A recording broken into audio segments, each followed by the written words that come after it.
आज भारत रत्न पूर्वतन प्रधानमंत्री अटल बिहारी वाजपेयी 100तम जन्म जयंती। देश प्रति वाजपेयी अवदान को सम्मान जणाई 2014 डिसेम्बर 25 दिन ठारू तांको जयंती को सुशासन दिवस भाव पालन करने सरकार निष्पत्ति नेथिले।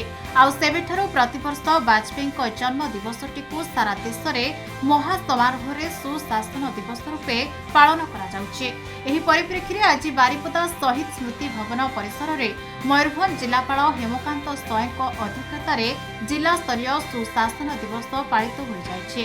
अटल बिहारी वाजपेयी 100तम जन्मवार्षिकी आज पालन करा जाउछि।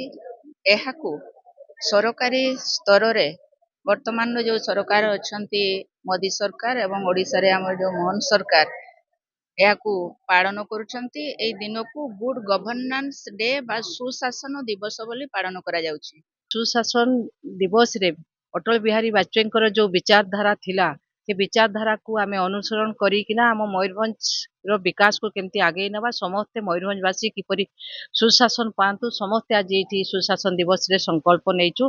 तेनु मयूरभंज किपरि एक नंबर करिबा एवं मयूरभंज जिला विकास धारा रे आगे नबा।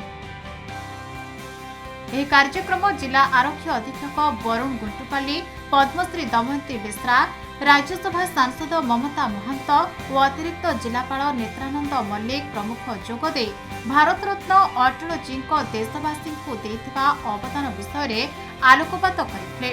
सुशासन दिवस पालन अवसर में विभिन्न कृति प्रतियोगी को सम्मानित करा जायतिला। सुशासन दिवस थिला डिसेंबर 25 तारीख रे हम जानते सर्व भारत वर्ष रे गुड गवर्नेंस डे सेलिब्रेट कराउती। तो गुड गवर्नेंस डे हमर जो होची पूर्वतन प्रधानमंत्री एवं भारत रत्न अटल बिहारी वाजपेयी महोदय तांको जन्म 100तम जन्म दिवस रे आज पालन करा है। यार बहुत महत्व अछि। ट्राई करबो मयूरभंज जिला को गोटे नुवा पथरे नेबा सेति पय सबु बेले हमर जनता को आशीर्वाद रहइबो। जनता को तांकर तरफ पार्टिसिपेशन भी रहबा नियति आवश्यक।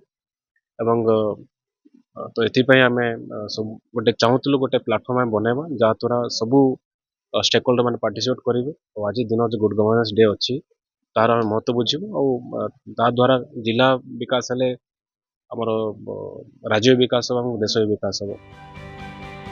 मयूरभंज प्रदीप्त हुतांक रिपोर्ट, खबर ओडिशा।